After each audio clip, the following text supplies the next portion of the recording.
up, Long Players? Welcome back to the Long Play Listening Party with my co-host Nate and guest Jay Nobby. We are going to be listening to two more tracks from Jay Nobby's upcoming album. Album's coming out in August. And Jay, remind me of the title? Namega. Namega, thank you. Namega coming out in August.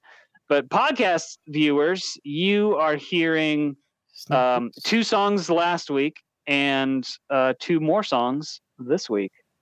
So we're breaking news here on the Long Play Listening Party. And you know what? Why don't I stop talking about it? I mean, we'll talk about it, but why don't I go ahead and play a track for the people? This is going to be Ramen, which is also a collaboration with JBL. Do I have that right? Yeah, it goes by Johnny Bad Luck. Johnny Bad Luck. Cool. Is he from around here? No, he's from New Mexico. Right on. Like the Albuquerque area. Man, so this record is really like a nationwide collaboration. Yeah, that's cool. Yep.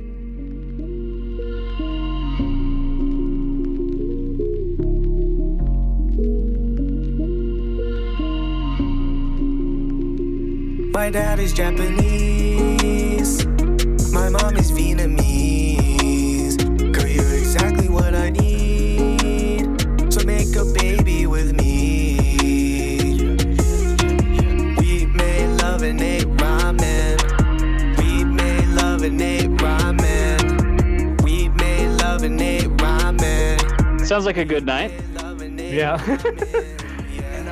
One like ramen, but she's spicy like some kimchi. Mama came from but that hook's just I mean, like you were saying, man, it's an everyday kind of common experience. But it's definitely a hook, man. Like just simple, you know. Yep. Exactly what I need. So make a baby with me. We made love and ate ramen. We made love and ate ramen. We made love and ate ramen. We made love and ate ramen. Yeah, I swear you made. I love it. I mean, I can just see everyone who loves ramen is going to be like putting this on the group chat or tweeting this out or whatever. Like, you gotta check out this song about eating ramen. No, but for real though. I'm just playing, babe. I ain't playing, babe. I'm just saying, be a beautiful mix. My daddy's Japanese. I like this production too, man.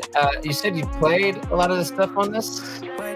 No, I didn't play this stuff on this. So my mentor, I'm pretty sure he used a lot of VSTs. Yeah. And the producer, Dean London Swift, was the one who added the guitar that like goes into my name. Right on.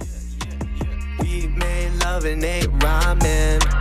We made love and ate ramen. We made love and ate ramen. We made love and ate ramen.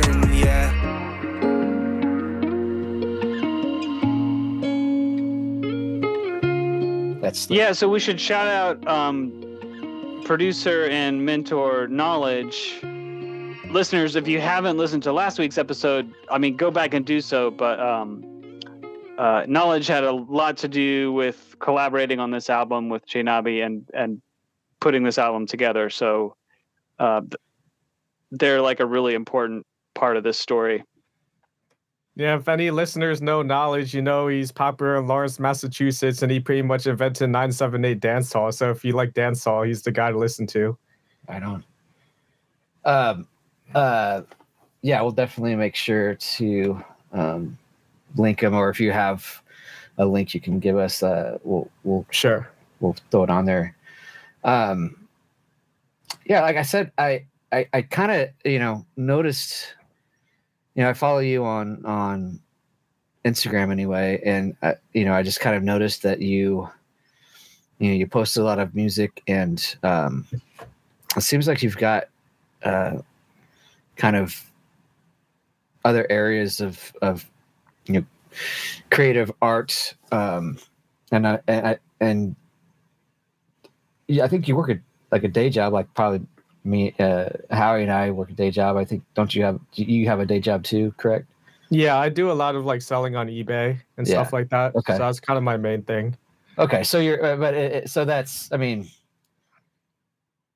but that's not necessarily working for like a boss or anything, right? No, not necessarily. So I that's always say the customers are the boss, though. well, sure. Right. Yeah, I mean that's a good way to look at it for sure. But it's probably pretty nice to have that relative freedom. I mean, you still have to, worry about finances and bring, pay rent and stuff, but it's basically self-driven, self-directed. Yeah. Right on, man. But let's talk about. I mean, Nate, you want to talk about some of those other creative irons, right? Right. So let's talk about. yeah. Like, and I could be wrong. It seems like though music isn't your. It's maybe your primary focus, but it's not like your only sort of outlet. Yeah. So like when I first started, I was first interested in voice acting. Okay. So that's kind of where I learned like how to record your voice and kind of how to like record yourself into like a doll, I guess. Because when I first started, I had no idea what I was doing. I was like, hey, that's a skill in and of itself. There's a lot of people that don't know. I was like, all right, so I have to hook an XLR cable into this thing called an audio interface. All right, let's see what that does. Yeah. Then, and I said that a lot of people that don't know, and I don't mean to I don't want, like, that wasn't meant to be flippant. It's just like, it either it's, might seem too intimidating or there's too technical, but it really, I mean, once you kind of have it and you take, a couple hours or a few hours to understand it. I mean, that's one of the most basic things you can do but it's also one of the most effective things to do, because then you have, control and ownership over, at least one part of your, your creativity. You can put that down on your own and it's yours. It's not, somebody else isn't, helping you out or doing it for you. And I think that gives you a lot of, help give you a lot of confidence. Just knowing that, basic thing. Yeah, for sure. The more and more I do it, I keep noticing these little nuances. I'm like, where I can improve. I'm like, man, this like the recording is definitely an art. The more and more I get into it, it's like when I record on different days, I have to match the same energy, the same vibe, the same distance from the microphone. Like if it doesn't doesn't line up close enough, it doesn't sound good anymore. No, yeah. Absolutely, yeah. And like we're never done, right? Like we're always just learning something and adding tools to the toolkit, because there's no one who does this ever stops learning new techniques or getting new ideas for how to do things. And it could be, it could be subtle, or it could be maybe not so much, but like, it contributes to the continuity of a record, how you sound from one track to the next. And if it's not consistent, it might be, maybe not totally noticeable, but maybe the vibe is just not quite right. So, I mean, that's definitely a good point. Yeah. Or you can use that to your own effect, right? Like, so when I'm making vocal samples for my 404 stuff, I'm like going back and forth with, like, I'm always using effects and changing my voice, because I don't want it to be a natural presentation of my voice. And this is, I'm going down this rabbit hole just as an example, but like, okay, so I'm going to pick an effect that, say, lowers the pitch of my voice, among other things, like not just a straight pitch shifter, but like maybe it's glitchy or whatever. Okay, now I know what effect I want to use. That's actually going to feed back, and I'm going to change my performance. I'm probably going to do that like up higher in my register. I actually do my performance up here, so then I can pitch it down even further and like make it sound even weirder, or vice versa. Or I'll do the same thing with slow fast, right? If I'm going to slow something down, I will record it real fast so that I can slow it down even further. And my point is just like, yeah, you can be, sometimes you want consistency. Sometimes you want to change it up for creativity and like to achieve a different effect. And it's all, there's obviously no right or wrong. Like you're just learning different tools that you can then play with and put into your music. Yeah. All right. Shall we hear one more song? Yeah, let's hear a song. And there's another, and you're into photography, correct? Yeah, I did a lot of photography for a little bit. I think I kind of not doing that right now, but I don't know. I think it's really fun doing photography, just like capturing different angles of the world. Yeah. Stuff like that. Like how like everything can look different through a lens than how you see it, like without looking through your camera lens. Agreed. I just think that's really, I just think, I mean, that's really cool. I like, I appreciate like the, kind of being into a lot of different things and using different mediums or having experience with different mediums. I'm sure, I mean, you said you're not doing it now, but I'm sure that all feeds back into, how you I tend to or approach any, just anything else. I tend to do more photography while I'm on vacation. But when I was really getting into it, I would go to the park. I'm like, there's a squirrel. I'm like, I have to get a good picture of the squirrel. I'm like, oh no, it's moving too fast. Yeah, well, I mean, that's part of it. Squirrels are, I don't know why. Tree rats. I don't know why vacation reminded me of this, but Jaynabi, we haven't really talked about like how you write. So with your singles and stuff, you've made your own beats. With Knowledge, you're getting beats or at least beat ideas. What do you do once you have a piece of music? Like, how do you like to write? It's pretty much the way we did it was kind of like come up with some topics that we think could be like ideas for songs. It's like, okay, you have a 2002 Acura that your girlfriend likes to drive in with, but you had girls before saying your car is a piece of junk, essentially. So we'll go with that. And then, so it's like coming up with a list of ideas, and it was trying to match like vibes to like beats that were already made, or either that or creating one from scratch. And then from there, we just kind of try to think of things that were catchy. And a big tool we like to use is a Rhyme Zone, just to get like different rhymes and stuff like that. Yep. Even though some people claim it's cheating, but I think it's just another tool. So it's another tool. I mean, if you use it for everything, then yeah, I mean, clearly that's not the way it's intended. If you use it for just to spark something, I mean, and that's what presets on Synthesizer. There's that big argument like I make my own patches from scratch, or I people who swear by presets. I don't want to use straight presets all the time, but if I hear something that sounds good, I'll tweak it and make it mine. And there's who's going to know the difference. And if they can, I mean, yeah. And what's wrong with knowing, right? Like if the song came out of the preset, then that's, at least you have the option of that's like the most authentic version of that song. Maybe the preset inspired the way that you played, and that becomes part of the whole what it is. But back to like you said, it. I think tools like that and the way that you would go about using are, that's totally. I mean, it helps. It helps. It does help. I mean, sometimes I would look at rhymes and start repeating it in my head, and it would lead me to a different rhyme, which leads me to a different rhyme. I'm like, oh, that's a nice chain of words I can use. And then a lot of the writing isn't really writing because we like to record like straight onto the beat and just like come up with lines as we go, because that tends to like fit with the beat more and not be too wordy. Because that was the problem I had. Oh, and it stops you from overthinking too.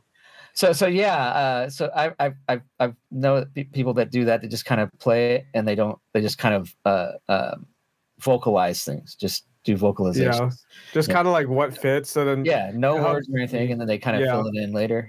Yes, pretty much that way, and then helps me from overthinking too, because if I write down a piece of paper, I keep erasing it and rewriting it, and after like an hour, I still have nothing, nothing that's usable.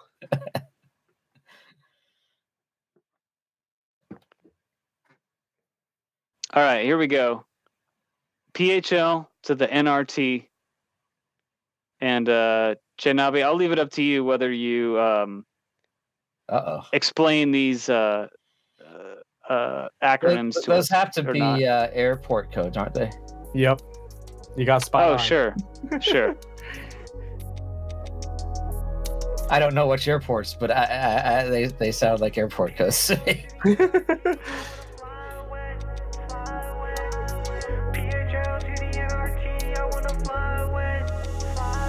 Me and my friends. Philadelphia? Yeah. On the way to PHL. I said we was greyhounding. We're on the way to PHL. The Greyhound broke down. Now we gotta take an Uber. I thought I lost my passport, what a loser. I'm gonna miss my flight if I keep hitting all these lights. I brought all my friends with me, the vibe's gonna be tight. Don't ever take a Greyhound, I'm just giving you advice. Unless you like the airport for the night. I'm going international, haters be gone if you mad. I'm talking destination, red dot on the flag, come on. PHL to yeah, I was about to say, it's international. Look it up. Yep. PHL to the NRT, I wanna fly away. So another real life experience here. Yep. So you said you grew up in Philadelphia.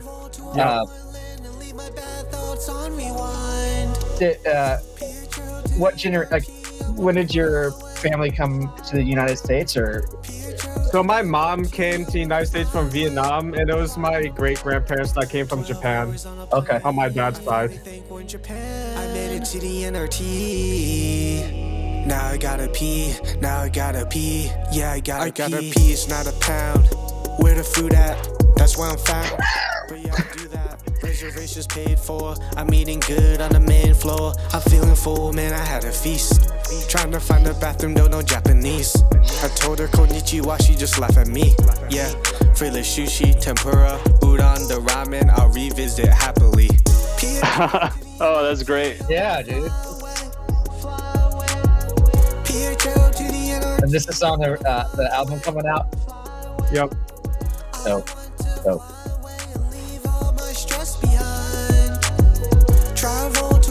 Yeah, man, this is a fun song. This is a fun track, bro.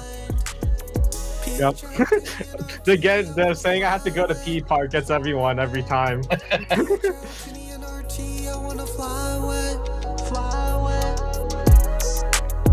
These beats are real nice too. They're very modern, but they're not too 2023, right? Like I think they're still going to sound good in 5 years and 10 years. They're not like overly tied to the moment, even though they sound super modern.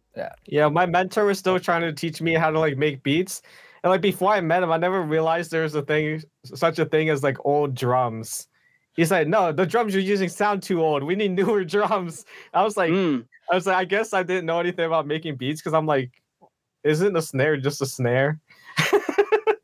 You know, man. Yeah, like, yeah, I hear you. So he kind of, probably upgraded your sample library, a little bit. Yep.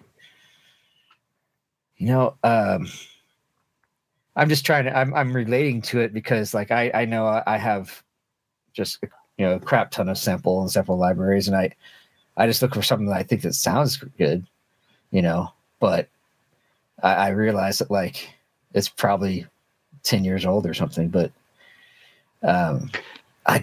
yeah, I mean, I don't know. Maybe I should think more about that, or maybe, it's just like, if it sounds good to me, I tend to say, well, it sounds good. Like, but there,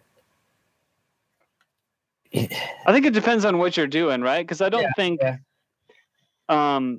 any type of drum can sound good. It may not sound super cutting edge, but that doesn't mean that it doesn't sound good. Or I guess if you're gonna have like those, trap type beats, then you probably need to have, the the right samples or the right snares. And there's a, I'm sure there's tons that you could use, but it needs to fit in that genre. So I can get that. But regardless, I think like Howie said, those beats are pretty, they seem to kind of be, timeless, I guess. I don't know if that's the right word, but you can listen to them 10 years ago or 10 years from now. I think they'll still kind of translate. And are you booking for 10 years out? Then we can talk about that. You know what? It's open-ended, man. You're a friend of the show now, so yeah, you're definitely welcome back in 10 years. Yeah. It's like, that definitely grow differently than we thought. Do we sound stupid now? No, I don't know. You'll have so much music out by then. Dude, for real, man. That's the thing. I think, when I was noticing you put all that music out, I think I was trying to do something somewhat similar. I was trying to just do a song a month, just try to get back into a rhythm, make sure that I'm, spending some time working on stuff. And so, I was working my, song a month, and it would always come down to like the last few days, just not sometimes because I was procrastinated, sometimes because I was like thinking too much about it. But I'd see you post stuff like, I'm going to do this song a week. And, like you're posting all this stuff. I was like, dang, man, that guy's got some stamina, but I think that's young and full of energy. Yeah. Well, that's impressive, man. Yeah, anytime that you can have that sort of output, regardless of how you think of it, just having the energy and the confidence to do it, to put it out and to keep moving, I think is like I said, it was very impressive, and I really respect, man, definitely. Well, Jay Nabi, is there anything like that we didn't ask or that you want to say about these songs or about the album that we haven't touched on? Sure. I worked with some pretty great engineers on this album. So 2002 Acura and PHL to the NRT were both mixed by James Zahner. He's a mixing engineer outside of Boston. And I worked with Skylar the engineer, or he goes by Skylar Gibbons, on Madame Bounty. He's an engineer out of Florida.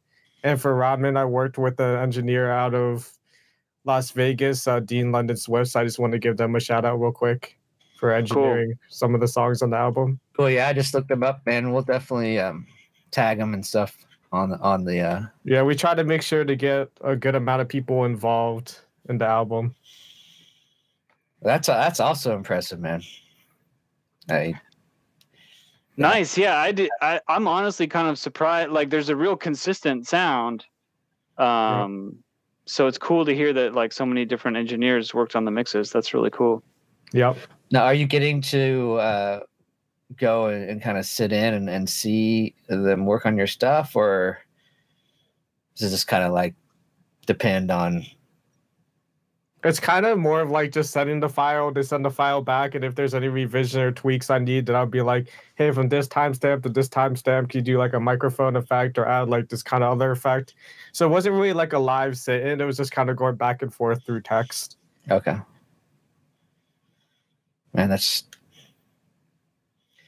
I'm looking forward to the rest of the record. How many tracks are going to be on it? Right now it's 11, and I don't think I'm planning on adding any more, but it'll probably be 11 tracks on the album. Yeah, just from what we've listened to tonight, you've got a lot of it's interesting to listen to. There's a lot of humor. There's a lot of, it's obviously